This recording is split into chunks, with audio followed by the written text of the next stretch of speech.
ఆదర్శం అవుతుందని చెప్పి తెలియజేస్తున్నా. డాక్రా సంఘాలు ఎప్పుడు కూడా స్ఫూర్తిదాయకంగా ఉంటాయి. ఇప్పుడే కాదు, చాలామంది ఒకప్పుడు ఎగతాళి చేశారు నన్ను.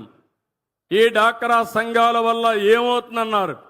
నేను చెప్పా, ఏం చేస్తారో చూస్తారన్నా. ఈరోజు డాక్రా సంఘాలంటే రాజకీయ నాయకులకి భయం, గ్రామస్తుల్లో గౌరవం, అధికార యంత్రాంగానికి కూడా ఏ పని కావాలనే మీరే గుర్తొచ్చే పరిస్థితి వస్తారు. అది డాక్రా మెప్మా సంఘాల సత్తా అని మరొకసారి మీ అందరికీ విజ్ఞప్తి చేస్తున్నా. ఈ డాక్రా మెప్మా సంఘాల ద్వారా మా ఆడవాళ్ల శక్తి ఉంటో ప్రపంచానికి చాటి చూపించారని చెప్పి కూడా నేను మీకు తెలియజేస్తున్నా. ఇక్కడే మీరు చూశారు, ఒక పక్క ఎంపీ ఎమ్మెల్యే ఇద్దరు ఆడబిడ్డలే. అది తెలుగుదేశం పార్టీ మహిళలను ప్రోత్సహించే విధానం. అందుకనే గ్రామీణ ప్రాంతాల్లో చెత్త నుంచి కాంపోస్ట్ తయారు చేయడానికి కేంద్రాలు కూడా ఏర్పాటు చేశాం. నేను ఇక్కడ మీకే ఆ బాధ్యత అప్పచెబుతున్నాను. చెత్త అంతా తీసుకుని కాంపోస్ట్గా కన్వర్ట్ చేసి రైతులకు ఎరువుగా ఇవ్వాల్సిన బాధ్యత డాక్రా సంఘాలపైన ఉంది. ఈ పని మీరు చేయండి, మీకు ఆదాయాన్ని ఇచ్చే బాధ్యత నేను తీసుకుంటానని మా డాక్రా సంఘాలకు హామీ ఇస్తున్నా. అక్కడి నుంచి రాష్ట్రంలో ఒక 75 సెంటర్లు పెడతాం. ఏదైతే తడి చెత్త అంతా కూడా కాంపోస్ట్గా తయారు చేసి పొడి చెత్త ఉంటుంది, అందులో సెల్ ఫోన్లు చెత్త ఉంటుంది, ప్లాస్టిక్ ఉంటుంది, గ్లాస్ ఉంటుంది, పేపర్లు ఉంటాయి, రకరకాలుగా వస్తువులు ఉంటాయి. అవన్నీ కలెక్ట్ చేసి మళ్ళీ రీసైక్లింగ్ పంపిస్తాం, ఫ్యాక్టరీలకు పంపిస్తాం. దానివల్ల మళ్ళా ఫ్యాక్టరీల్లో కొత్తగా ఇనుము తయారు చేయకుండా ఇనుపు వస్తువులు తయారు చేస్తారు. సెల్ ఫోన్లు ఇవన్నీ మెల్ట్ చేసి సెల్ ఫోన్లో వాడతారు. ఇంకో పక్క పేపర్లన్నీ వాడి మళ్ళా పేపర్లు తయారు చేస్తారు. ప్లాస్టిక్ మంతా చేసి మళ్ళా ప్లాస్టిక్ తయారు చేస్తారు. అనేక వస్తువులు తయారు చేసే పరిస్థితి వస్తుందని చెప్పి కూడా నేను మీకు తెలియజేస్తున్నా. ఒక ఉద్యమ స్ఫూర్తితో తీసుకున్నాను. నేను మొన్న కూడా ఒకసారి మీటింగ్ పెట్టుకొని రివ్యూ చేశాను. దీనికి ఒక ఆర్గనైజేషన్ చార్ట్ కూడా ఇచ్చాను. తొందరలో ఇచ్చేయగలిగితే రాష్ట్రంలో ఒకటే చెప్తున్నాం. జపాన్లో నేను చూశాను, రోడ్డు మీద ఎక్కడ కాగితాలు కనపడవు, ఆ పేపర్లు తీసే మనుషులు కనపడరు. వాళ్ళలో ఒక సంస్కృతి వచ్చింది. ఎవరన్నా చెత్త వేయాలంటే వాళ్ళకు నామోషి. అందుకే ఎక్కడ రోడ్డు మీద వేయరు. ఇంకా ఒక విషయం చెప్పాలంటే సామాజిక బాధ్యత. రోడ్డు మీద పేపర్ ఉంటే ఆ పేపర్ తీసుకొని పర్సులో పెట్టుకొని ఇంటికి పోయి డస్ట్బిన్లో వేసే సంస్కృతి అని చెప్పి కూడా నేను మీకు తెలియజేస్తున్నా. అంటే మనం చేయలేమా అని అడుగుతున్నా. మనకు అలాంటి సామాజిక బాధ్యత లేదా అని అడుగుతున్నా. ఉంది. అది మీరు చేయగలిగితే ఇది సాధ్యమని చెప్పి కూడా నేను మీకు తెలియజేస్తున్నా. 2 నెలల్లోనే సర్క్యులర్ ఎకానమీ కింద కొత్త పాలసీ తీసుకొస్తాం. దాన్ని కూడా అమలు చేస్తామని చెప్పి కూడా నేను మీకు తెలియజేస్తున్నా. ఇది కాకుండా ఈరోజు పల్లెల్లో పల్లె పుష్కరణ అనే కార్యక్రమం తీసుకొని చెరువులన్నీ కూడా పరిశుభ్రం చేసే కార్యక్రమం తీసుకుంటున్నాం. ప్రతి గ్రామంలో చెరువులు ఉన్నాయి, మన పూర్వీకులు కట్టారు. ఇది మన నాగరికతకు చిహ్నం. అలాంటి పుష్కరణలన్నీ మళ్ళీ క్లీన్ చేసి పరిశుభ్రమైన చెరువులుగా తయారు చేసుకొని ఆ చెరువు చుట్టూరు కానీ నడవడానికి వాకింగ్ పాత్ తీసుకుంటే బ్రహ్మాండంగా వచ్చే పరిస్థితి వస్తుంది. అది కూడా తయారు చేస్తామని చెప్పి కూడా నేను మీకు తెలియజేస్తున్నా. ఈరోజు మీరు ఒకసారి చూస్తే 123 మున్సిపాలిటీల్లో మెటీరియల్ రికవరీ ఫెసిలిటీ కూడా పెట్టారు. అలాంటి కార్యక్రమాలతో ముందుకు పోతున్నాం. ఇప్పటికే అనంతపూర్, సత్యసాయి జిల్లాలు ODF ప్లస్గా వచ్చాయి. ఇంకో పక్క 15,995 గ్రామాల్ని ODF ప్లస్గా చేయాలని చెప్పి అనుకున్నాం. ఇప్పటికే 6,258 ODF ప్లస్గా చేశాం.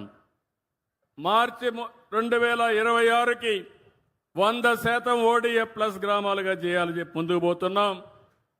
దేశంలో అన్ని మున్సిపాలిటీలో టాప్ 10 ప్రైజెస్ ఇస్తే 5 మన దగ్గరనే వస్తున్నాయని చెప్పి కూడా నేను మీకు తెలియజేస్తున్నా. ఇలాంటి కార్యక్రమాలతో నేను ఒకటే ఈ యొక్క సభ ద్వారా ఒక పిలిపిస్తున్నా.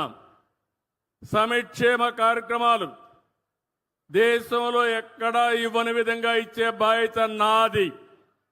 మీ అందరు చూడండి, ఈరోజు 4,000, 6,000, 10,000, 15,000 రూపాయలు పింఛనిచ్చే ఏకైక ప్రభుత్వం భారతదేశంలో ఎన్డీఏ ప్రభుత్వం.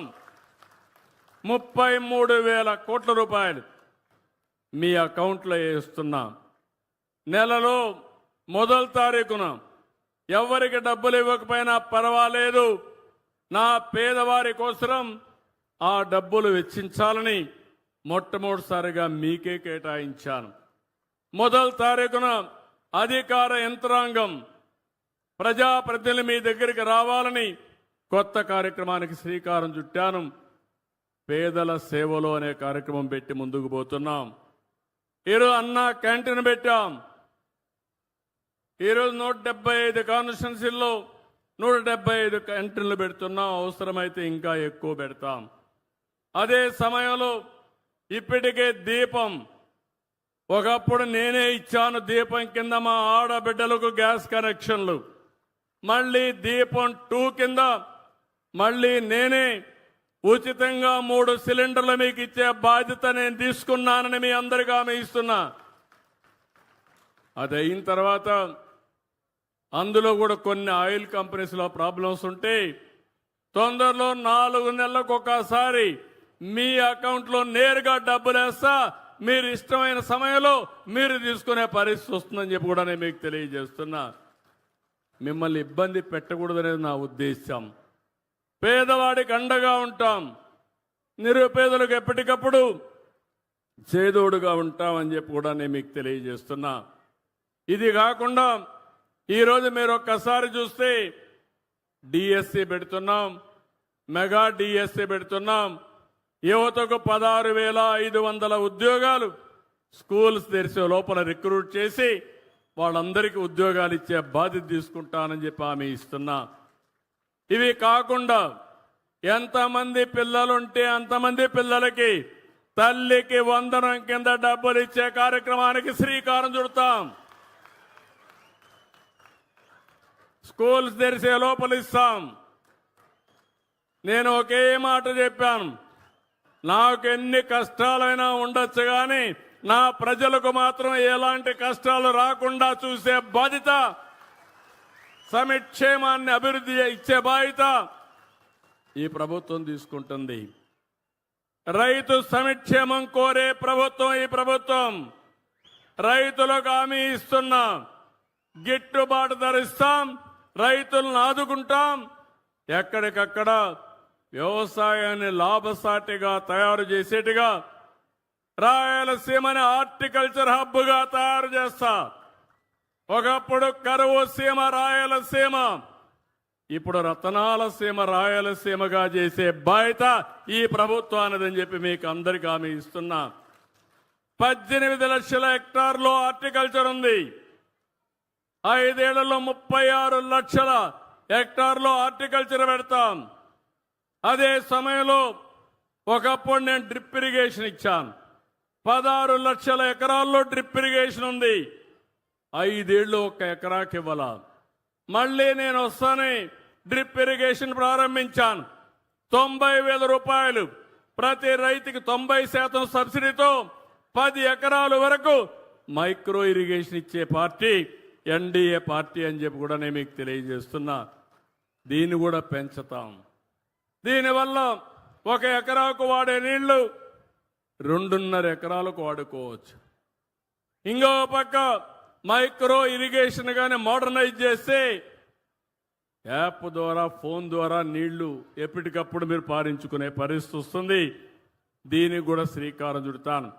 మళ్ళీ మా ఆడబిడ్డలందరికీ చెబుతున్నాను, రైతుల కోసం అన్నదాత కింద ఈ డబ్బులు ఇవ్వడం ఏదైతే 20,000 రూపాయలు ఇస్తున్నాం, కేంద్రం 6,000 ఇస్తుంది, రాష్ట్రం 14,000 రూపాయలు కేంద్రం ఇచ్చేదానికి సమానంగా 3 విడతల్లో పూర్తిగా మీ అకౌంట్లో డబ్బులు వేసే బాధ్యత మేము తీసుకుంటాం.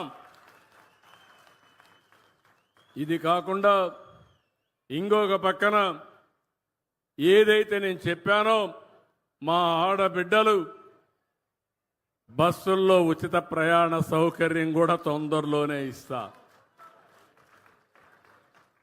దీనికి కూడా ఆలోచిస్తున్నాను. అవసరమైతే ఆగస్టు 15న స్వాతంత్ర దినోత్సవాన తప్పకుండా మా ఆడబిడ్డలు అప్పటి నుంచి ఉచిత ప్రయాణ సౌకర్యం ఏర్పాటు చేసే బాధ్యత ఈ ప్రభుత్వానిది.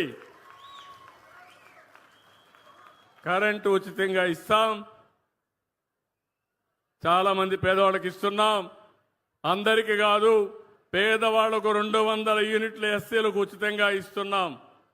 ఇంకో పక్క ఎవరైనా సరే మీరు సోలార్కు పోతానంటే 78,000 రూపాయలు మీకు సబ్సిడీ ఇచ్చే బాధ్యత నాదని మా సోదరులందరికీ హామీ ఇస్తున్నా.